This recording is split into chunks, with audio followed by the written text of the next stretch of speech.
নির্বাচনে পরিচালনা করবে। 5 তারিখ একটা শিডিউল ছিল। আমরা 3টা 15 মিনিট থেকে চালদাতলি থেকে আরম্ভ করে পূর্ব মসজিদে গেছি। যাওয়ার পর কুন্দাগারপাড়া একটা জামে মসজিদ ছিল।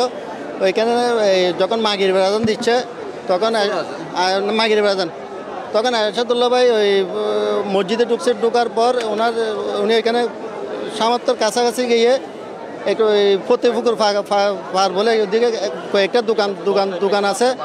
দোকানের পাশে লিফলেট দেওয়ার সময় কে বা কারা পিছন থেকে এসে ওই অতর্কিত হামলা করছে। ওইখানে আমাদের চট্টগ্রাম মহানগর 3 নম্বর ওয়ার্ড স্বেচ্ছাসেবক দলের শান্ত নামের একজন গুলিবিদ্ধ, উনি আইসিএতে আছে। আমি চট্টগ্রাম বাই মুসলিম থানার স্বেচ্ছাসেবক দলের জুন্না আহ্বায়ক। আমি এই ঘটনার তীব্র নিন্দা ও প্রতিবাদ জানাই। ঘটনা কি হইলো আসলে বলেন তো, কারা কয়জন আসলো? তারাই ছিলেন? হ্যাঁ, ওইটা 7-8 জন ছিল। এরা মাস্ক পরা ছিল।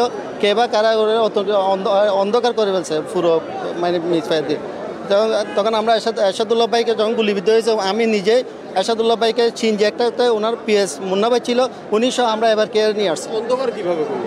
অন্ধকার পুটকার মতো এরা কি যেন দিয়ে অন্ধকার করে ফেলছে পুরোটা। হ্যাঁ, গুলি করছে।